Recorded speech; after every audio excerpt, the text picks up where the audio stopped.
반갑습니다. 내 집 마련 코치 김석준입니다. 오늘은 부동산 생초보를 위한 공부 방법 3가지를 준비를 했습니다. 여러분 부동산 공부는 어떻게 하고 계신가요? 네, 이게 사실 질문이 잘못됐을 수도 있죠.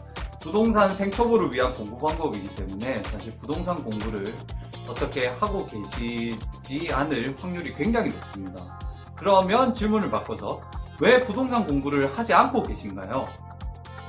네, 여러 질문이 있겠지, 여러 답변이 있겠지만, 제 생각에는 일단 부동산 공부를 하는 방법이 쉽지가 않습니다. 그리고 부동산 용어도 잘 모르겠고, 뭐부터 공부를 해야 될지 모르시는 분들이 많습니다.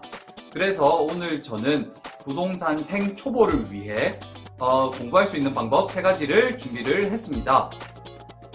부동산 생초보를 위한 공부 방법 첫 번째는 수다 떨기입니다. 부동산은 사실 사람이 사는 이야기입니다. 사람 사는 이야기이고, 그리고 우리 특히나 직장인들은 시간이 한정적이기 때문에 모든 지역을 둘러볼 수가 없습니다.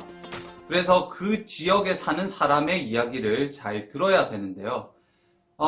딱히 그 지역에 가서 그 지역 사람을 붙잡고 얘기하는 것도 쉽지가 않고, 그럴 때는 우리가 이제 친구들이나 혹은 직장 동료들과 커피 한 잔 혹은 이제 점심을 먹으면서 쉽게 이야기를 나눌 수 있습니다.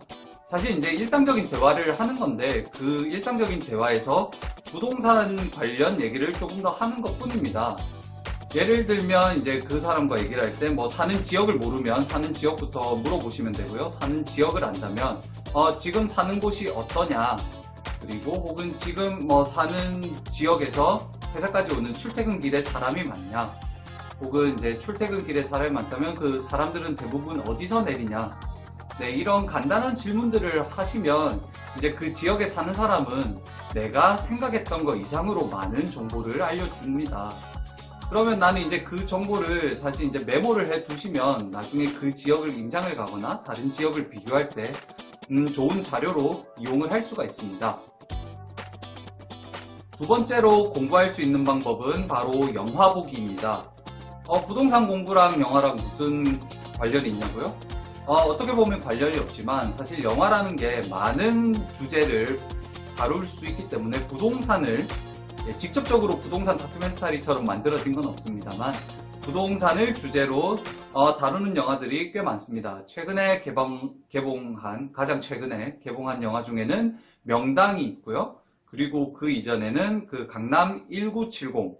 네, 이런 얘기들은 이제 부동산 개발에 대한 소재를 가지고 영화를 만들었기 때문에 부동산 공부를 하기 위해서 영화로 관심을 불러일으키는 좋은 방법이 될 수 있습니다.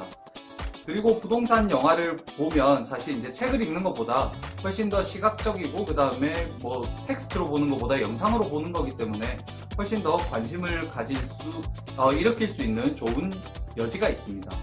영화를 보시고 그리고 계속 부동산에 꾸준한 관심을 가지시면 그 이후로는 부동산 그리고 경제를 다루는 다큐멘터리들을 찾아보는 것도 좋은 방법입니다. 그리고 마지막으로 부동산 생초보를 위한 공부 방법 3번째는 데이트하기입니다. 데이트하기. 점점 더 생소한 방법인데요. 실제로 이제 제가 많이 활용을 했었고, 지금 말씀드리는 3가지는 제가 활용을 했고, 제가 이제 실제로 성과를 가졌던 방법이기 때문에 적용해 보시면 좋습니다. 데이트하기. 이거는 정말 생뚱맞는데요. 데이트를 하러 가면 저희가 이제 영화를 보거나 혹은 이제 맛집을 찾아다니거나 혹은 이제 서울이나 부산 이렇게 도시에 사시는 분들은 근교 지역으로 데이트를 나갑니다. 그럴 때마다 이제 간단하게 그냥 생각해 보는 겁니다. 저희가 임장을 가듯이 지도를 들고 가서 시세 지도를 그리고 이런 거는 하지 마시고요. 그 지역을 갔을 때 이제 밥집을 가거나 영화관을 가게 되면 꼭 주변에 아파트 그리고 단독주택 빌라들이 있습니다. 그러면 이제 그 집들을 보고 생각을 하시는 겁니다.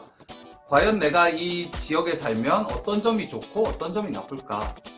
좋은 점이라면 아무래도 상권이 발달되어 있는 곳은 역세권일 확률이 높고요. 이런 식으로 좋은 점들도 있고, 나쁜 점들은 생각보다 이제 가보시는 그런 데이트하는 공간들이 언덕이 있을 수도 있고요. 혹은 데이트하는 공간, 특히나 이제 대학가 앞에 술집이 많은 곳이라면 약간 시끄러울 수도 있고, 이런 부분들이 내가 살면 편할까 나쁠까, 이런 부분들을 생각하는 것도, 데이트하면서 가볍게 생각하는 것도 부동산 공부에 많은 도움이 됩니다. 부동산 생초보는 이제 너무 딱딱하게 부동산 공부를 하시지 마시고요. 괜히 부동산 공부를 하신다고 책을 보고 혹은 갑자기 어려운 데이터를 보고 이러면 오히려 더 흥미를 잃을 수 있기 때문에 그 수다 떨기, 그 다음에 영화 보기, 그리고 데이트하기, 이런 식으로 우리가 일상생활에서 활용할 수 있는 쉽고 재밌게 부동산 공부를 하시면서 지속적인 관심을 유지하는 것이 더욱 도움이 됩니다. 네, 오늘은 부동산 생초보를 위한, 자꾸 생초보라고 하는데, 이제는 제가 말씀드린 방법으로 공부를 하셔서 생초보에서 탈출하셔서 중수, 고수까지 쭉쭉 올라가실 수 있을 겁니다. 네, 어떠신가요? 오늘도 내 집 마련 TV에서 제가 말씀드리는 게 많은 도움이 되셨나요? 그러시다면 나가시기 전에, 영상이 끝나기 전에 꼭 구독하기와 좋아요, 그리고 긍정적인 댓글, 많이 달아주시고요. 내 집 마련 TV는 역시나 우리나라 모든 가구에서 내 집 마련을 하는 그날까지 함께 하겠습니다. 화이팅!